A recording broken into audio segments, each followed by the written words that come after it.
പൃഥ്വിരാജ് സുകുമാരന്റെ കഥാപാത്രമായ ഡബിൾ മോഹനൻ എന്തുകൊണ്ടും ആപ്റ്റ് പൃഥ്വിരാജ് ഒന്നും അല്ല, വേറെ ആൾക്കാരെ വെച്ച് പടം ചെയ്യണം.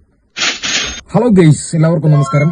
ഞാനിപ്പോ വന്നിരിക്കുന്നത് വിലായത്ത് ബുദ്ധ എന്ന സിനിമയുടെ റിവ്യൂ പറയാൻ വേണ്ടിയാണ്. പൃഥ്വിരാജിന്റെ എൻട്രി എന്നൊക്കെ പറഞ്ഞോണ്ടല്ലോ വേറെ വേറെ വേറെ ലെവൽ എൻട്രിയാണ് ഈ വിലായത്ത് ബുദ്ധ എന്ന് പറയുന്ന പടത്തിന്റെ അത്.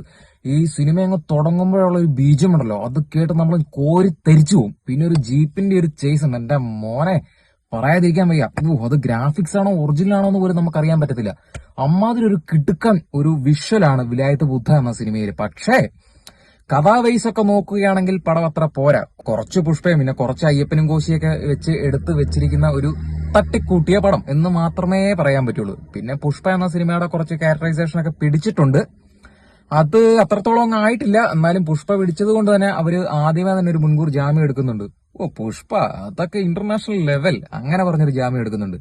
ഇനി നമുക്ക് സിനിമയുടെ കഥ ക്യാരക്ടറിലേക്ക് പോകാം. പൃഥ്വിരാജ് സുകുമാരന്റെ കഥാപാത്രമായ ഡബിൾ മോഹനൻ എന്തുകൊണ്ടും ആപ്റ്റ് പൃഥ്വിരാജ് ഒന്നും അല്ല, വേറെ ആൾക്കാരെ വെച്ച് പടം ചെയ്യണം എന്നെങ്കിലേ പടം ഇറക്കുള്ളൂ. പക്ഷെ ഇതിനകത്ത് പറയത്തൊക്കെ വന്ന ഒരു സാധനം എന്റെ മോനെ ഹെവി, അതാണ് ഷമ്മി തിലകൻ. അതായത് പണ്ടത്തെ തിലകൻ ഇങ്ങനെ ഇറങ്ങി വരുന്ന ഒരു ഫീൽ ഉണ്ടല്ലോ, അത് കണ്ടിട്ട് നമ്മുടെ രോമാഞ്ചം, അത് പറയാതിരിക്കാൻ പറ്റത്തില്ല കേട്ടോ. ഇത് ഇജാതി പെർഫോമൻസ് ആ ഒരു മനുഷ്യൻ കാണിച്ചിരിക്കുന്നത്.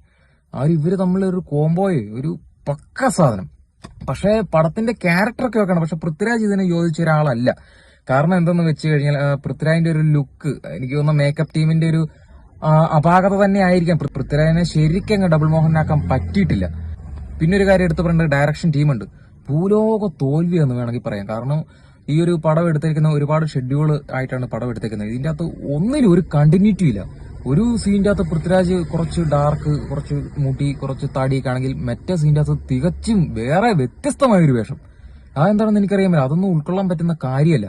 നമ്മുടെ സച്ചിയുടെ ഡ്രീം പ്രൊജക്റ്റ് ആയിരുന്നു ഈ ഒരു വിലായത്ത് ബുദ്ധ. പക്ഷെ വേറെ കുറച്ച് ആൾക്കാരെ എടുത്ത് ഇതിനെ തുലച്ചെന്ന് വേണമെങ്കിൽ പറയാം.